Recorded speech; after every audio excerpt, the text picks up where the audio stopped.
que llegue con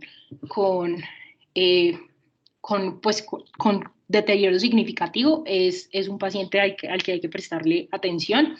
Hay otros factores de mal pronóstico que son simplemente el aneurisma, que son el tamaño, la localización, que tenga una configuración que no sea uniforme, sino más bien compleja, que tenga calcificaciones.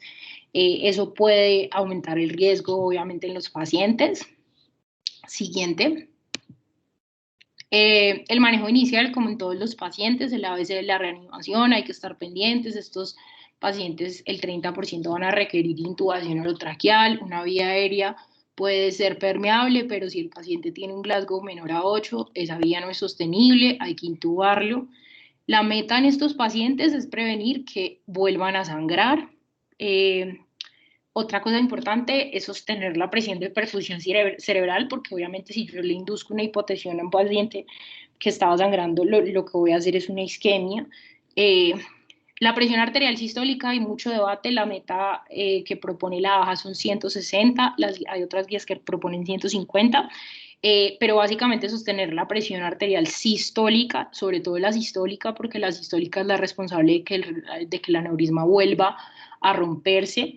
El antihipertensivo debe ser parenteral, obviamente debe ser titulable, porque yo necesito estarle controlando la tensión a ese paciente.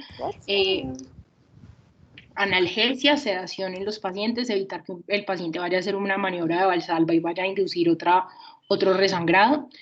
Y la profilaxis anticonvulsiva, hasta una cuarta parte de los pacientes van a presentar convulsiones en las primeras horas o varios días post la hemorragia. Y pues obviamente una convulsión puede ser también una causa de sangrado, entonces no queremos que un paciente de estos también convulsione. Listo, siguiente. Las complicaciones. Siguiente.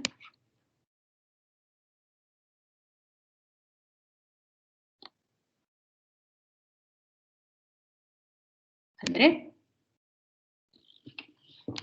Gracias. Bueno, dentro de las complicaciones de las que hemos venido hablando toda la charla, el resangrado, generalmente ocurre en las primeras 6 a 12 horas, pero puede ocurrir en las primeras 24 horas. Esto aumenta significativamente la mortalidad. La manera de prevenirlo, pues es obvia, es la exclusión del aneurisma. Sin embargo, lo que se puede hacer pues mientras se lleva un procedimiento quirúrgico es la sedación, el control de la tensión arterial.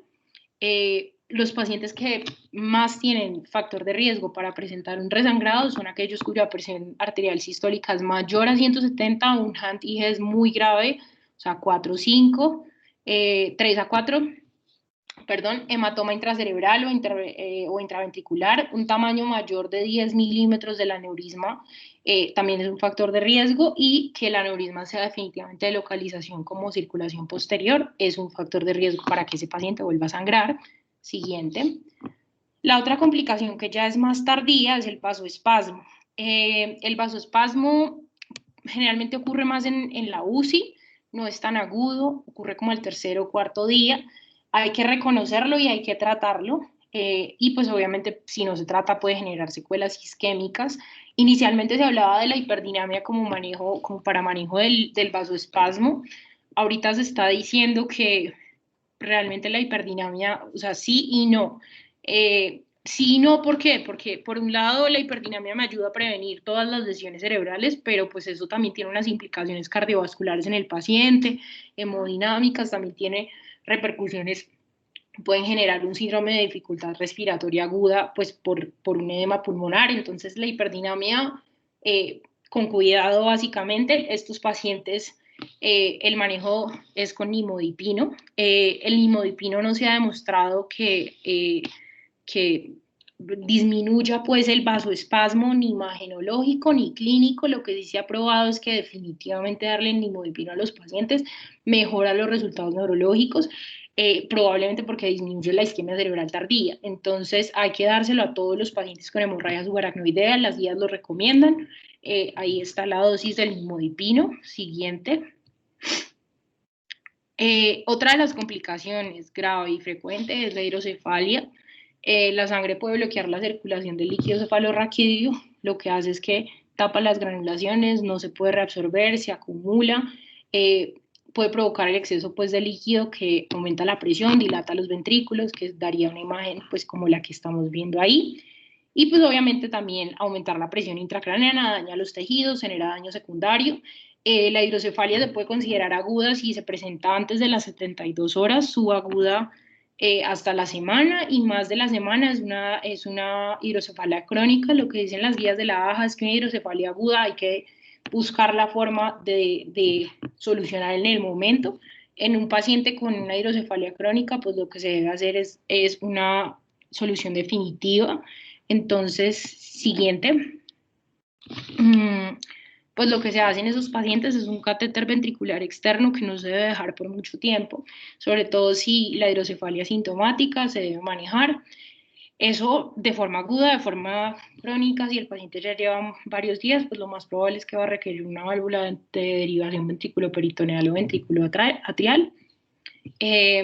Otra cosa es que hay que pensar que estas tres complicaciones pues también tienen un tiempo de aparición. Entonces, si el paciente presenta un deterioro neurológico agudo al primer día, a las 6 horas de haber presentado el primer sangrado, lo más probable es que el paciente lo que esté haciendo es un resangrado.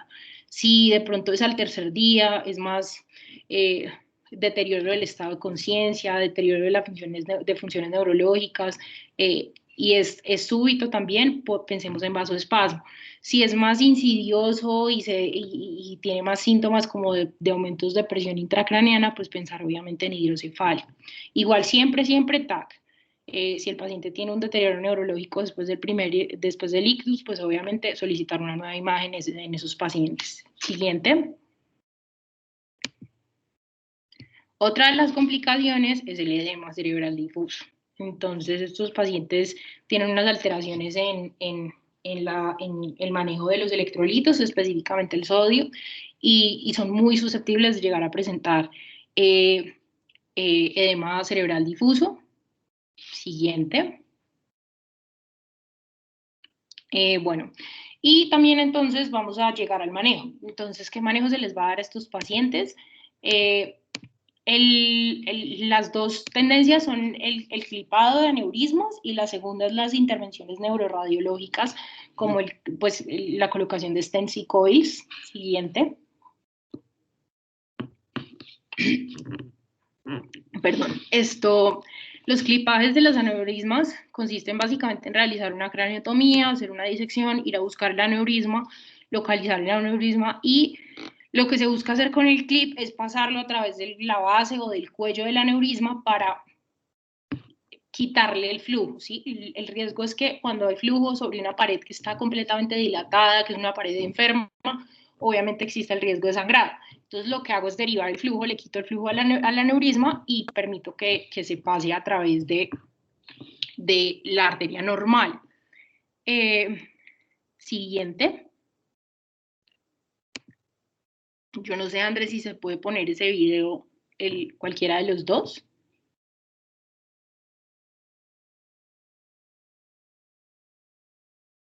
Sí se puede, pero no sé si van a escuchar o así. No pasa nada, igual lo que escuchan ahí es la succión, tranqui.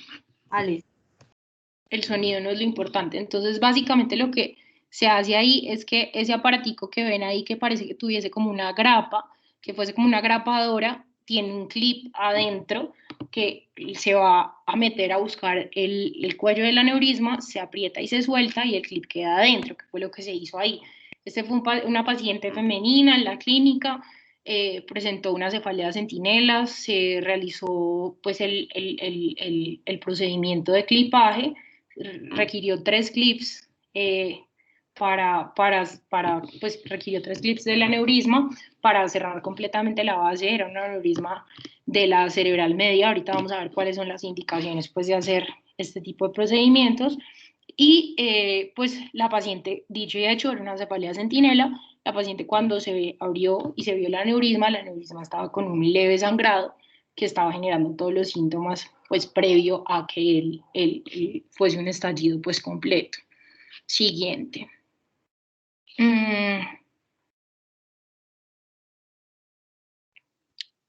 Bueno, esto es supremamente importante, es el uso del Doppler intraoperatorio, no todos los sitios lo tienen, se recomienda porque Lo que se busca hacer con el clipaje es lo que les dije, quitarle el flujo al aneurisma para prevenir que haya pues un sangrado por esa pared enferma y desviar el flujo hacia su circulación normal.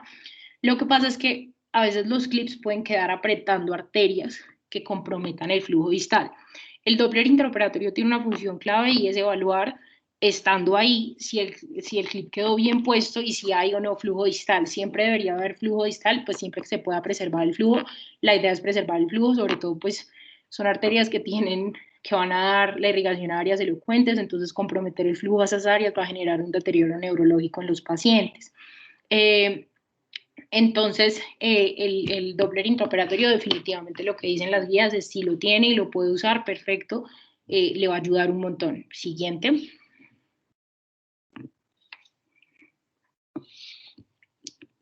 Listo. Y la otra forma de abordar los aneurismas es el coiling. El coiling generalmente lo hacen los neuroradiólogos. Se ingresa un catéter por vía de la arteria femoral, se va a buscar la arteria, cada día se hacen catéteres microcatéteres, cada vez son más chiquitos. Lo que se cree es que vamos a llegar a un punto en el cual la mayoría de los aneurismas se operen por esta vía. Todavía no estamos ahí, pero entonces esto básicamente consiste en llevar un catéter hasta buscar la arteria.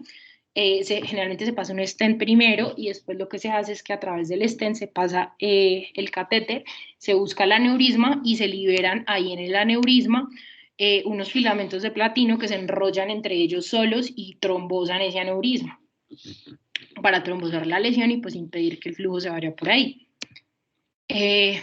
Cualquiera de los dos tratamientos, lo importante es, esto es una urgencia, a ese paciente hay que llevarlo a manejo lo más pronto posible, idealmente en las primeras 24 horas. Siguiente. Y pues esto es básicamente un resumencillo de cuáles son las indicaciones así como claves para saber cuál va a ser el manejo. Lo principal es que pues la persona que haga el manejo tiene que estar completamente cómodo con la técnica que vaya a usar, porque pues obviamente no haber manejado la técnica y no tener una curva, que no todos los neurocirujanos cuando se gradúan necesariamente tienen que tener una curva, por ejemplo, en clipaje de aneurismas, eso no es necesariamente el caso.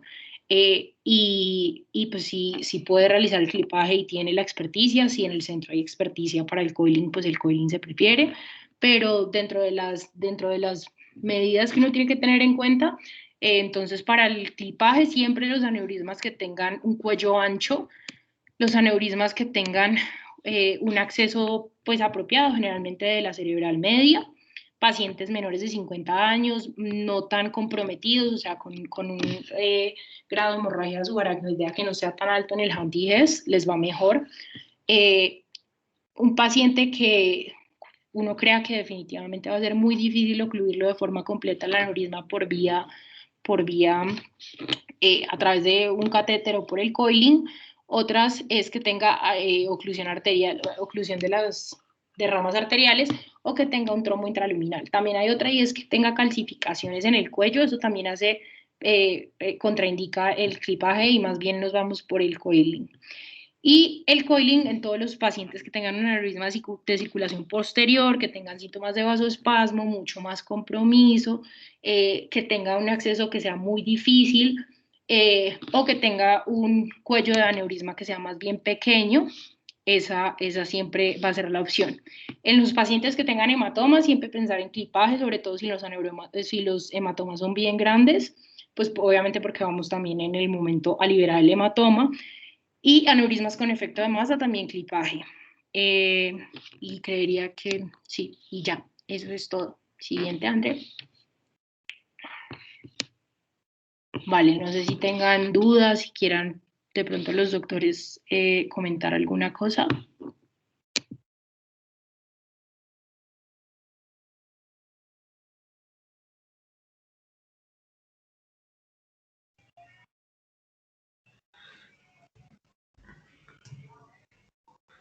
Hola, buenas noches. Hola, doctor. Vani. Buenas noches, doctor. Buenas noches a todos. Nada, quería comentarle que una excelente revisión. La felicito. Me parece que abordó bastante bien el tema. y estuvo bastante concreto, bastante conciso. Sí, hay solamente una precisión que yo quiero hacer. Déjenme buscar, espérense un segundito. Espérense un segundito, qué pena.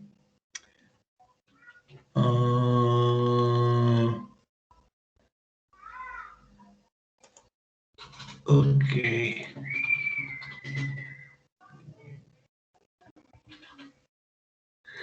Mientras Con el doctor respecto, encuentra... sí, espérate. Ujú.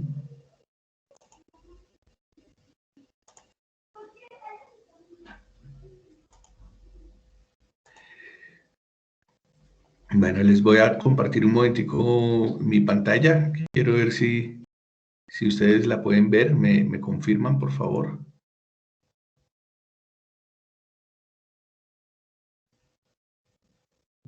Sí, Doc, ahí la estamos viendo. Ok, bueno. En cuanto a la clasificación de Fisher, es la única, tal vez la única precisión que quería hacerles. En cuanto a la clasificación de Fisher, el Fisher 1 en la vida práctica, el Fisher 1 es un Fisher donde casi no se detecta la sangre, ustedes no la pueden ver. El Fisher 2 es una hemorragia subaracnoidea difusa que tiene capitas muy pequeñas, como tú lo dijiste, pero la clave es que la capa tiene menos de 1 milímetro de espesor. En el Fisher 3 son capas gruesas de hemorragia en las cisternas y el Fisher 4 son coágulos que estén dentro del ventrículo o con hematomas intracerebrales, como tú lo dijiste. Entonces, déjenme ver si les puedo mostrar aquí estos dos ejemplos. Esto es una hemorragia subaracnoidea Fisher 1, eso es un TAC que ustedes pueden pasar como normal, pero si ven aquí en la cisterna interhemisférica anterior, aquí donde yo tengo el cursor, la flechita, ahí hay una pequeñísima hiperdensidad en la cisterna, esa es la hemorragia, es una hemorragia que casi no se ve.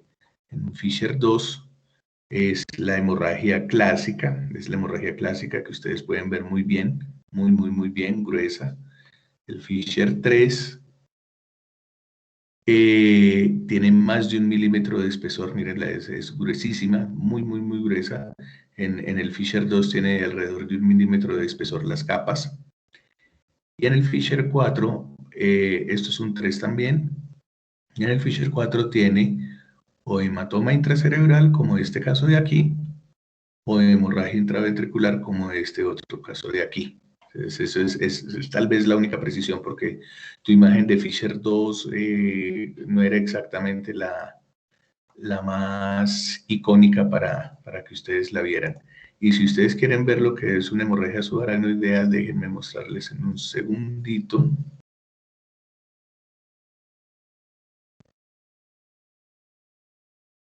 Un segundito. Con esto. Aquí vemos en cirugía, se está disecando un aneurisma cerebral media y bueno, este es el aneurisma. Ahí se ve la bola irregular. Se está buscando el cuello del aneurisma y esto es una hemorragia subaracnoidea, lo van a ver en un segundo.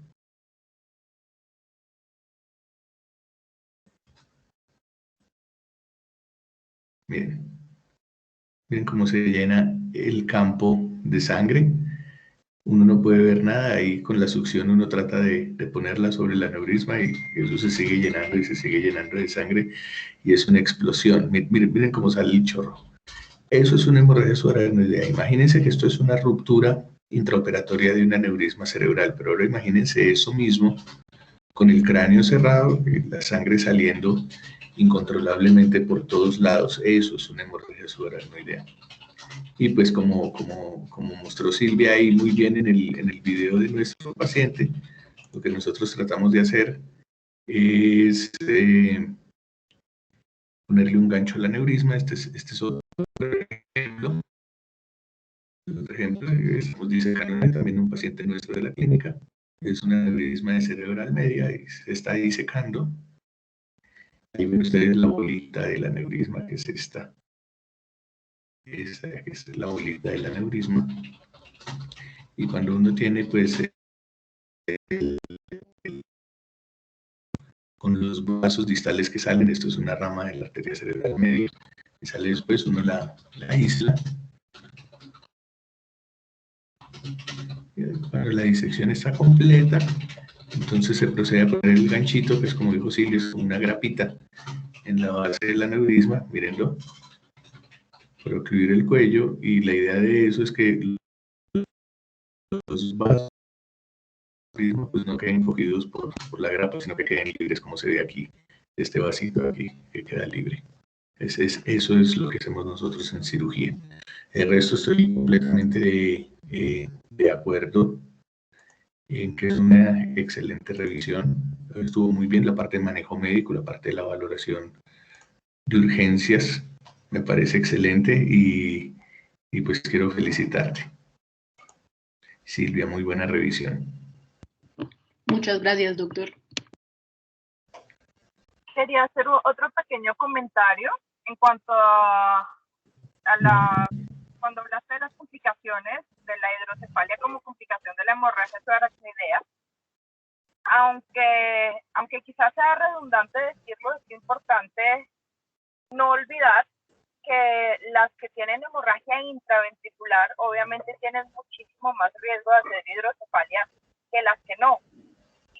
Y hay casos en los que la magnitud de la hemorragia es tal, por lo que les acaba de mostrar el doctor Uguiza en el video, que el paciente cuando llega a urgencias ya llega con hidrocefalia por la hemorragia intraventricular que le causó la ruptura del aneurisma. No es muy frecuente, pero también puede suceder. Obviamente son pacientes en muy malas condiciones, con un pésimo pronóstico neurológico, pero pues en esos casos uno los pasa, les pone una derivación ventricular externa y toca esperar a que el paciente se estabilice un poco para ver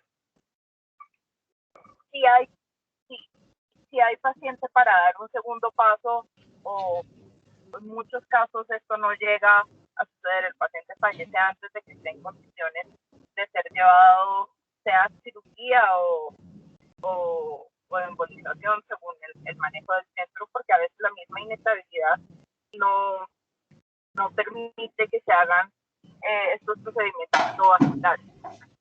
Entonces, solamente ese pequeño paréntesis, pero sí, está muy bien. Hay una cosa que dijo la doctora Vanessa ahí que es supremamente importante y también hay que tener en cuenta los antiguos, y es uno siempre tiene que ser claro con los pacientes y con la familia. La sangre hace daño en el cerebro que es irreversible. Entonces uno no puede, o sea, los pacientes a veces llegan con la percepción de que probablemente el daño neurológico que el paciente tiene se va a recuperar.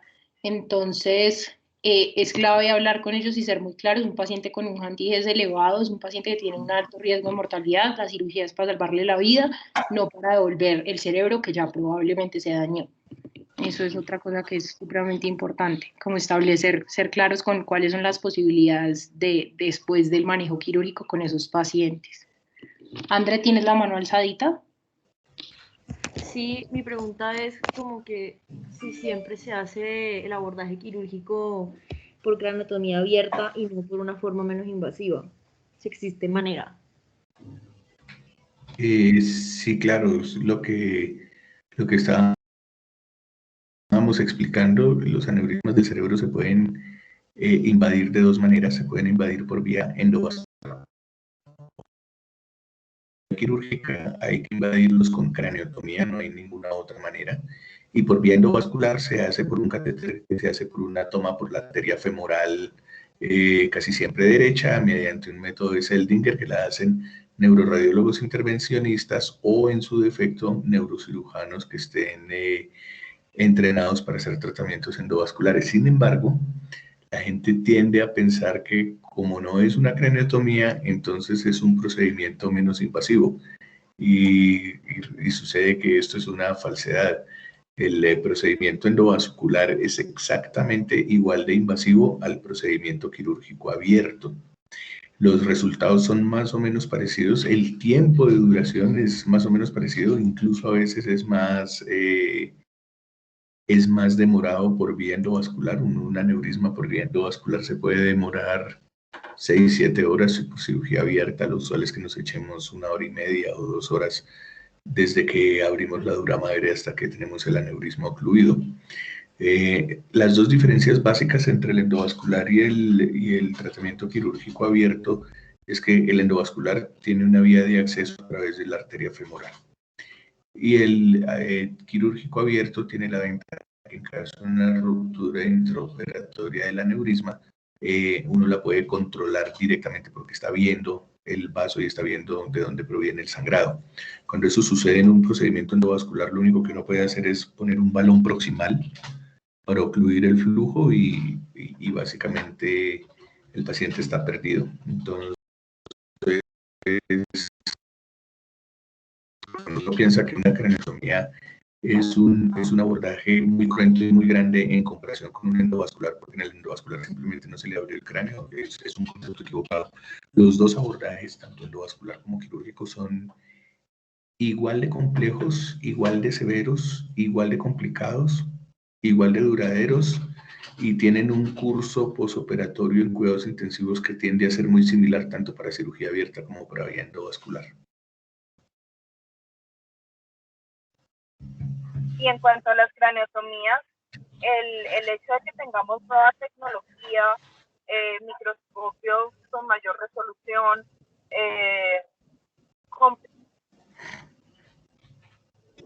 que permiten tener mejor visión de la vascularización y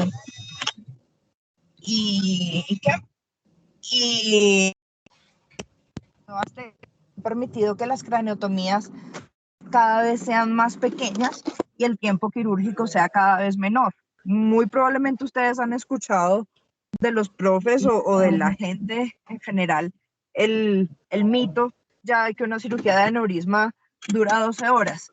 Y pues estoy segura que ni el doctor Uriza ni yo hemos visto una tan larga en la vida. De hecho, como les dijo el doctor, por ahí 1 hora y media, 2 horas.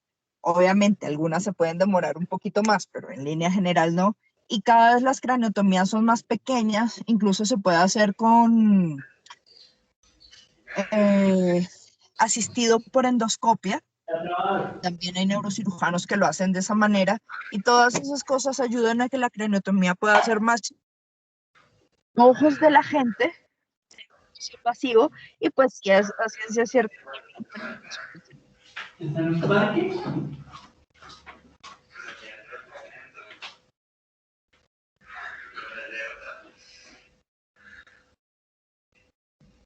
¿Dónde?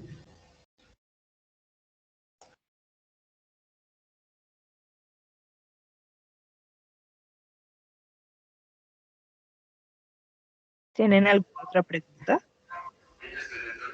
Hola, ¿cómo te llamas? Hola, Daniel.